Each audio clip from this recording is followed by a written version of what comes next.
오늘도 이렇게 만나 뵙게 되어 반갑습니다. 제가 한동안은 영상 예배와 성전 예배 구분하지 않고 그냥 한 번에 우리 성도님들 인사드렸습니다. 앞으로도 한 번에 인사드려야 될 것 같습니다. 나누는 것이 또 유익하지 않는 것처럼 느껴졌기 때문에 성전에 계신 분들이나 영상 예배 드리시는 분들이나 똑같이 우리 성도님들께 인사하는 걸로 앞으로도 계속 그렇게 하겠습니다. 오늘도 이렇게 만나 뵙게 되어 반갑습니다. 주의 사랑으로 사랑합니다. 오늘 말씀은 사도행전 10장 13절에서 20절 영적 진리를 알려주심이라는 제목으로 말씀을 같이 상고하겠습니다. 13절에서 16절에는 베드로가 계시를 받았음을 우리에게 말씀해 주십니다. 여기 13절에서 16절을 보면 베드로가 계시받은 사건이 기록되어 있습니다. 그가 지붕에 가서 올라가 기도할 때에 비몽사몽 중에 하나님이 보여주신 환상을 보게 됩니다. 하늘이 열렸고 하늘에서 그릇 같은 것이 내려오는데 보자기를 내 귀를 줄에 달아서 하늘에서 내려오는 모습을 보게 됩니다. 그리고 그 안에는 각종 네 발 가진 짐승과 기는 것과 공중에 나는 것들이 있다고 말씀해 주십니다. 이 보자기 안에 각종 짐승들이 있었는데 베드로에게 하나님 말씀하시기를 베드로야 일어나서 잡아 먹어라 라고 말씀하실 때에 베드로가 대답하기를 주여 저는 속되고 깨끗하지 아니한 것을 먹어본 적이 없습니다. 이것을 먹을 수가 없습니다 라고 대답을 하였습니다. 그때 또 하나님께서 말씀하시기를 하나님께서 깨끗하게 하신 것을 내가 속되다 하지 말라라고 말씀하신 후에 이 보자기 같은 그릇이 하늘로 다시 올라갔고 이와 똑같은 환상을 연달아 3번을 베드로가 보게 되었습니다. 이 베드로에게 이러한 환상을 보여주신 이유가 있습니다. 그 이유는 첫째, 기도할 때 하나님께서 역사하심을 가르쳐 주시기 위해 이러한 환상을 보여주셨습니다. 사도행전 10장 1절에서 8절을 보면 고넬료가 기도하는 중에 하나님이 고넬료를 만나 주신 내용이 기록되어 있습니다. 고넬료는 경건한 사람이었고 그가 하나님을 섬기는 자였고 하나님을 향해 기도하는 자였습니다. 이 고넬료가 기도할 때 천사를 통해 하나님 만나 주셨고 그의 기도를 들으시고 그의 기도가 하나님께 다 상달되었음을 가르쳐 주십니다. 그리고 고넬료에게 말씀하시기를 시몬에게 가서 그를 데리고 와서 말씀을 들으라 라고 말씀해 주십니다. 고넬료가 이 하나님의 명령대로 사람들을 베드로에게 보냈고 이 사람들이 베드로의 집에 거의 다 올 때쯤에 베드로는 기도하는 가운데 하나님이 주신 환상을 보게 되었음을 우리에게 가르쳐 주십니다. 하나님은 기도할 그때에 감동 주셨을 그때에 베드로가 기도하게 하셨고 베드로가 기도하는 그때에 이미 고넬료를 통해 하나님의 일을 이루어가고 계시고 있었음을 우리에게 가르쳐 주십니다. 그러므로 오늘 우리들도 베드로와 같이 기도해야 될 것을 가르쳐 주십니다. 우리가 기도할 때 하나님이 움직이시는 것이 아니라 우리가 기도하는 그때에 이미 하나님은 움직이고 계시고 이미 모든 것을 선을 이루도록 역사하고 계시는 하나님이심을 우리에게 가르쳐 주십니다. 그러므로 우리 성도가 기도해야지만 하나님의 뜻을 깨달을 수 있고 하나님의 역사를 볼 수 있고 순종할 수 있음을 우리에게 가르쳐 주십니다. 다시 말해서 우리가 기도하지 않아도 하나님의 일은 역사되고 이루어집니다. 고넬료를 통해 하나님은 이미 역사하고 계셨고 그와 동시에 베드로가 그때에 기도할 때에 환상을 보고 하나님의 뜻을 깨달을 수 있었던 것입니다. 만약 베드로가 기도하지 않았으면 고넬료가 보낸 사람들을 알지 못하고 거부했을 것이고 베드로는 이방인에게 구원이 있음을 깨닫지를 못했을 것입니다. 하지만 하나님은 다른 사람을 통해서라도 이 고넬료를 구원받게 하셨고 그에게 말씀을 듣게 하실 것이고 하나님의 일을 이루어 가시는 것을 오늘 우리는 깨달아야 됩니다. 오늘 우리 성도가 그러므로 기도할 시간에 기도하는 것이 우리에게도 유익이 됩니다.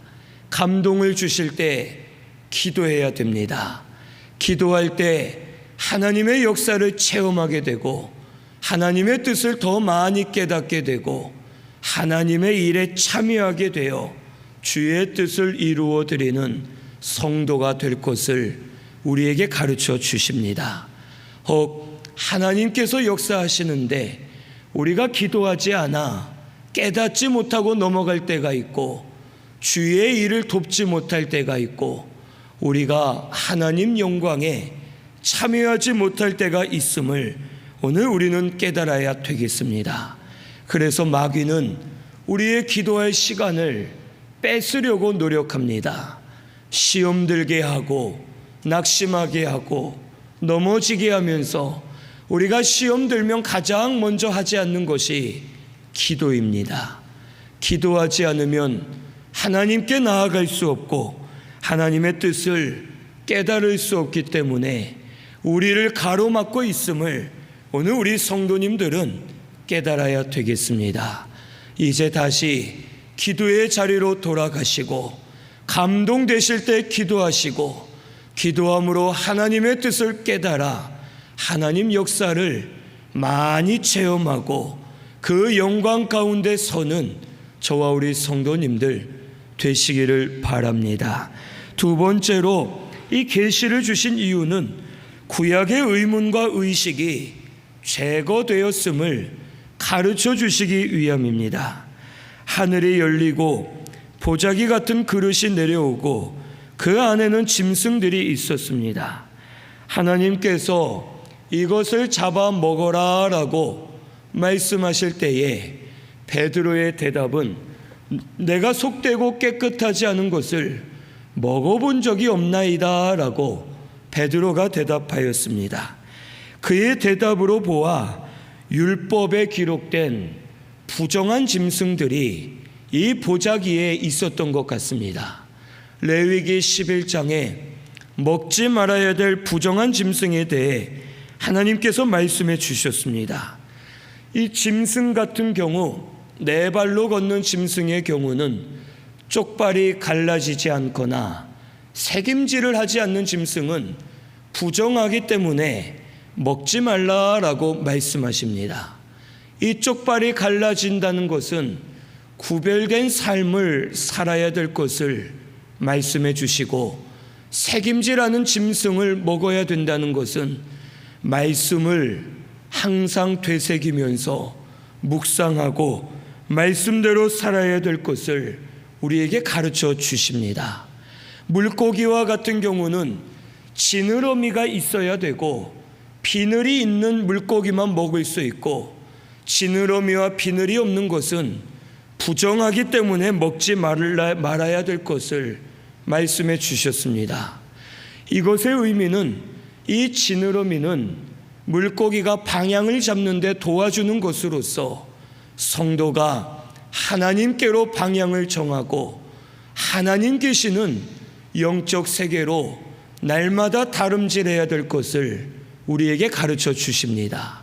또 비늘은 물고기를 보호하는 것으로서 성도는 전신갑주를 취하여 자신을 믿음으로 잘 무장하고 마귀와 싸워 이겨야 될 것을 영적인 의미로 가르쳐 주십니다. 또한 새와 같은 경우 맹수류나 시체를 먹는 새는 먹지 말라고 말씀하십니다. 이것은 맹수류와 같이 성도가 포악하게 남의 것을 빼앗거나 괴롭히지 말고, 또한 시체를 먹는 새들처럼 썩은 것들, 불의한 것들, 죄의 것들을 취하지 말라라는 뜻으로 이러한 새들을 먹지 말라고 말씀하셨습니다. 곤충 같은 경우는 날개가 있어도 날아다니지 못하고 기어다니는 곤충은 먹지 말라라고 말씀하셨습니다. 날개가 있는데도 날지 못하는 것은 그것은 바로 하지 못하는 것이고, 성도가 영적인 날개를 가지고 하나님을 향해 부지런히 날아다니면서 믿음으로 순종해야 될 것을 영적 진리로 가르쳐 주시기 위해 이러한 부정한 것들을 먹지 말라라고 말씀해 주신 겁니다. 즉 구약의 이 짐승들을 먹지 말라라고 하신 것은 그것 자체를 먹지 말라 하신 것보다 영적인 진리를 먼저 깨달아서 그 진리대로 하나님을 섬겨야 될 것을 가르쳐 주십니다. 하지만 이제는 먹으라고 말씀하십니다. 그 말은 이 구약의 의문과 의식이 다 사라지게 되었고 영적 진리만 남았기 때문에 이제는 먹고 안 먹고가 중요한 것이 아니라 영적인 진리를 지키는 것이 더 중요한 것임을 가르쳐 주십니다. 우리 골로새서 2장 14절 한번 찾아보겠습니다. 골로새서 2장 14절입니다.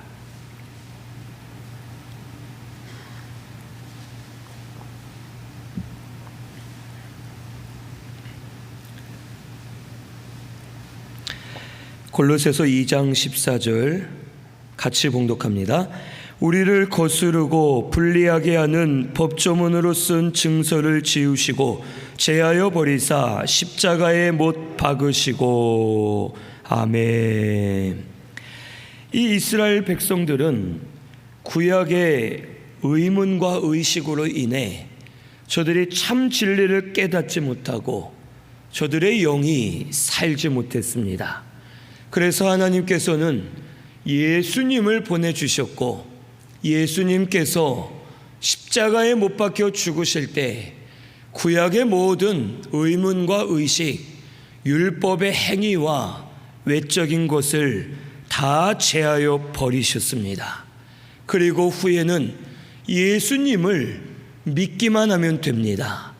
예수를 믿으면 우리 죄를 사함받고 우리 영이 거듭나고 하나님의 자녀가 되어서 믿음으로 영적 세계에 들어갈 수 있고, 믿음으로 하나님과 교통할 수 있고, 믿음으로 살 수 있음을 우리에게 가르쳐 주십니다. 즉 구약의 모든 형식은 이제는 소용없다는 것입니다. 오늘날 우리 성도가 형식에 매이지 말고 영적 진리를 먼저 깨달아 그 진리 안에 들어가고 그 진리대로 하나님을 바로 섬겨야 될 것을 우리에게 가르쳐 주십니다. 오늘 우리 신승교회는 오직 믿음입니다. 믿음으로 우리가 구원받습니다. 믿음으로 하나님께 인정받는 줄로 믿습니다.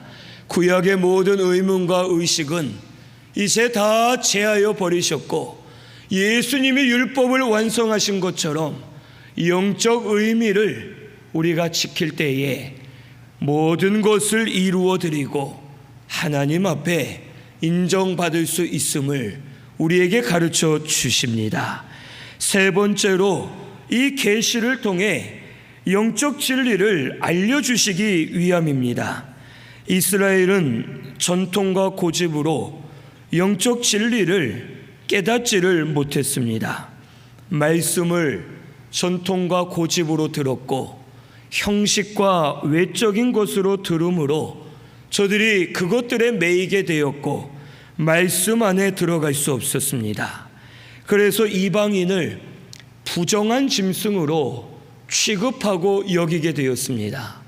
하나님께서는 이방인을 부정하다라고 말씀하신 그 이유가 믿음이 없고 하나님을 섬기지 않기 때문에 부정하다 하신 것이고, 이방인이라도 믿는 자는 하나님 인정해 주시고 구원해 주셨음을 구약 성경을 통해 이미 가르쳐 주셨습니다.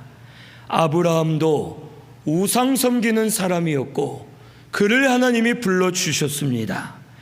이 아브라함도 그의 민족 혈통이 아닌 오직 믿음으로 하나님 앞에 의롭다함을 받았습니다. 이스라엘 백성들도 애굽에서 많이 번성할 때 그들은 단일 민족이 아니었습니다. 이스라엘 백성들은 잡족이었고 여러 사람들이 섞여서 그곳에서 함께 살다가 출애굽을 하게 되었습니다. 하나님은 민족을 원하신 것이 아니라 믿음을 원하신 것입니다. 그런데 이스라엘 백성들은 전통과 고집으로 인해 하나님의 진리를 깨닫지 못하고 이방인들에겐 구원이 없다라고 생각을 하고 이방인들을 무시하고 멸시하는 일이 일어났습니다. 구약에도 이방인이 구원받고 하나님께 인정받은 일들이 많이 있습니다. 모세의 아내도 이방인이었습니다. 룻도 이방인이었지만 보아스와 함께 결혼해서 그리스도의 조상을 낳게 되었고, 라합도 이방인이었지만 그리스도의 계보에 참여하는 여인이 되었습니다. 즉 이방인에게도 구원이 있는 것을 하나님 많이 말씀해 주셨는데 이스라엘 백성들은 전통과 고집에 매여 진리를 깨닫지 못했습니다. 이때에 베드로는 이 환상을 통해 이방인에게도 구원이 있는 것을 결국 깨닫게 되고 그가 영적 진리를 깨달아 더 많이 하나님의 일을 감당할 수 있었음을 우리에게 가르쳐 주십니다. 오늘 우리 신승교회도 영적 진리를 깨달아야 됩니다. 전통이나 고집에 매여 있으면, 외적인 것에 매여 있으면 우리가 진리를 깨달을 수 없고, 진리를 깨닫지 못하면 결국에는 하나님의 일을 방해하는 자가 될 수 있고 하나님 앞에 바로 설 수 없음을 오늘 우리는 깨달아야 되겠습니다. 바울도 사울이란 이름으로 살 때에는 그가 이와 같았습니다. 전통과 고집에 매여서 예수 믿는 자를 정죄했습니다. 믿음으로 사는 자를 잡아 죽였고 예수님을 대적하였고 하나님의 일을 가로막은 자가 되었습니다. 하지만 그가 예수 믿고 진리를 깨달은 후에는 눈물을 많이 흘리면서 후회했습니다. 회개했고 그 후에는 하나님이 기뻐하시는 믿음의 종이 될 수 있었습니다. 오늘 우리 신승교회도 외적인 것, 전통과 고집을 다 버리고 영적 진리를 먼저 깨닫는 우리 신승교회가 되시기를 바랍니다. 형식을 버려야 됩니다. 형식을 버리라는 말은 형식이 필요 없다는 말이 아닙니다. 먼저 영적 진리를 깨달아서 그 진리를 붙들고 형식도 취해야지만 그것이 하나님 받으시는 제사가 됨을 우리에게 가르쳐 주십니다. 예배도 하나님을 섬기고자 하는 마음을 가지고 하나님 앞에 회개하고 은혜 받고자 하는 마음으로 나와야지만 예배를 받으신다는 것입니다. 오늘 우리 신순교회는 형식보다 먼저 영적 진리를 많이 깨달으시기를 바랍니다. 예전에는 이랬고 예전에는 저랬고 누구는 이렇고 누구는 저렇고 이것이 중요한 것이 아니라 이것이 복음이냐, 이것이 말씀이냐, 이것이 영적 진리냐 하면서 영적 진리를 깨달아 그 진리를 붙들고 다름질하는 저와 우리 성도님들 되시기를 바랍니다. 영적 진리를 깨달으면 사람을 살릴 수 있고 생명의 역사가 일어나고 영적 진리를 깨달은 자는 하나님이 역사해 주십니다. 베드로는 이방인을 멀리 했다가 이제는 깨닫고 이방인에게 복음을 전할 때 많은 사람들이 살아나는 역사가 일어나게 되었습니다. 오늘 우리 신순교회도 영적 진리를 많이 깨달아서 생명 살리는 교회가 되시기를 바랍니다. 네 번째로 모든 것의 기준은 하나님이심을 보여주시는 겁니다. 부정하다라고 하신 이유는 이 짐승 자체가 부정한 것이 아닙니다. 하나님이 이 짐승을 부정하다 하셨기 때문에 이 짐승이 부정한 것입니다. 반대로 말하면 이제는 이 짐승을 정하다 하시면 이 짐승은 정한 짐승이 되는 것입니다.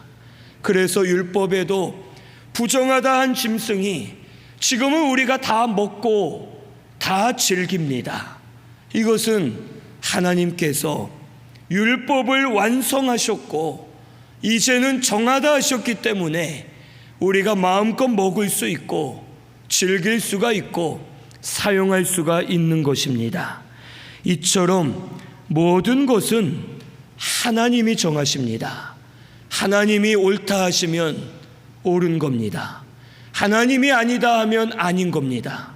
부정하고 정한 것은 사람인 우리가 정하는 것이 아닙니다. 우리의 중심을 보시고 모든 것을 꿰뚫어 보시는 그 하나님께서 부정하다 하면 부정한 것이고 정하다 하면 정한 것이 되고 모든 것이 하나님께 있음을 우리에게 가르쳐 주십니다. 이 말은 성도가 겉으로만 보고 정하다 부정하다 판단하지 말라는 뜻입니다. 베드로는 겉으로만 보고 유대인들, 이방인들, 정한 자들, 부정한 자들 자기가 스스로 정하게 되었던 겁니다. 앞으로도 모든 일을 자기 눈에 보이는 대로 부정하다 정하다 정하는 것이 아니라 하나님을 기준으로 삼고 하나님이 옳다 하시면 옳은 것이고 하나님이 아니다 하시면 아닌 것임을 베드로에게 깨닫게 하시기 위해 이 환상을 보여주셨음을 우리에게 가르쳐 주십니다. 오늘날 우리 성도가 내 믿음과 다를 때에는 부정하다라고 판단하고 정죄할 때가 있습니다. 내가 경험한 대로 하지 않으면 저 사람은 믿음이 아니다, 내 생각과 맞지 않으면 저 사람은 잘못됐다 하면서 정죄하고 판단할 때가 있습니다. 하지만 분명한 것은 하나님은 각자의 믿음에 맞게끔 역사하시는 하나님이십니다. 어떤 사람은 같은 상황이라도 어떤 사람은 믿음으로 치고 나가기를 원하실 때가 있고 어떤 사람은 잠잠히 그 자리에 서서 기다리기를 원하실 때가 있습니다. 어떤 사람은 물질을 주실 때가 있고 같은 상황이라도 어떤 사람은 물질을 주지 않으시고 참아라 라고 하실 때도 있습니다.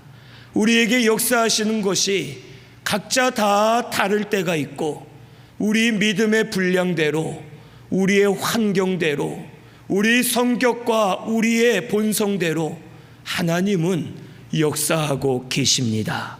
그러므로 우리 성도는 남을 보면서 내 믿음과 맞지 않다 해서 부정하다 정하다라고 판단하지 말고 모든 것을 하나님께 맡기고, 하나님이 부정하다 하면 부정한 것이고 정하다 하면 정한 것임을 깨닫고 하나님 앞에 순종해야 될 것을 우리에게 가르쳐 주십니다. 오늘 우리는 외적인 것으로 판단하지 말고 하나님께 맡기시고 믿음으로 사는 저와 우리 성도님들 되시기를 바랍니다. 내가 볼 때 믿음 쓰지 않는 것 같은데 그 사람은 나름대로 믿음을 쓰면서 하나님께 인정받을 때가 있습니다. 오늘 우리에게 중요한 것은 믿음입니다. 외적인 것을 보고 정하다 부정하다 하는 것이 아니라 그것은 하나님이 정하시는 것이고 우리는 믿음만 쓰자. 믿음을 쓰면 하나님이 역사해 주실 것이다 하는 것을 깨닫고 모든 기준은 하나님께 있음을 믿고 하나님 앞에 믿음으로 말미암아 인정받는 우리 신순교회가 꼭 되시기를 바랍니다. 17절에서 20절은 의심하지 말고 가라라고 말씀하십니다. 이 베드로가 본 환상이 무슨 뜻인지 속으로 의아해했습니다. 그런데 마침 그때 고넬료가 보낸 사람들이 문 밖에 와서 베드로를 찾습니다. 그때에 성령께서 베드로에게 말씀하십니다. 두 사람이 너를 찾으니 일어나 내려가서 의심하지 말고 그들과 함께 가라. 내가 그들을 너에게 보내었느니라 라고 말씀하시면서 의심하지 말고 저들과 함께 갈 것을 명령하십니다. 베드로는 하나님의 명령대로 순종하여 고넬료의 사람들과 고넬료의 집에 가서 말씀을 전할 때에 하나님의 역사가 일어나게 되었습니다. 이것은 순종할 때 진리를 깨닫게 될 것을 우리에게 가르쳐 주시는 겁니다. 계시를 받았지만 여전히 베드로는 깨닫지를 못했습니다. 오늘 우리 성도가 기도할 때 하나님 응답해 주십시오, 계시해 주십시오라고 기도할 때가 있습니다. 그런데 더 힘든 것은 응답을 받아도 그것을 분별하지 못하고 깨닫지 못할 때도 많다는 것입니다. 베드로는 환상을 계시로 받았지만 그 환상이 무슨 뜻인지를 알지를 못했습니다.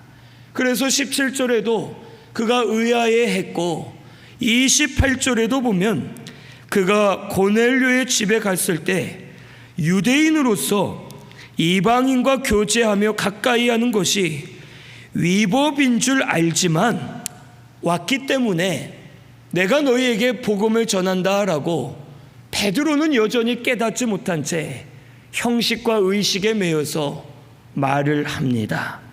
하지만 순종하여 그곳에 갔고 그곳에서 이방인과 교제할 수 없지만 하나님 말씀에 순종하여 복음을 전할 때에 고넬료의 사람들이 구원받는 역사가 일어났고 자기를 이곳에 보낸 이유와 환상 주신 이유를 베드로가 온전히 깨닫게 되었음을 우리에게 가르쳐 주십니다.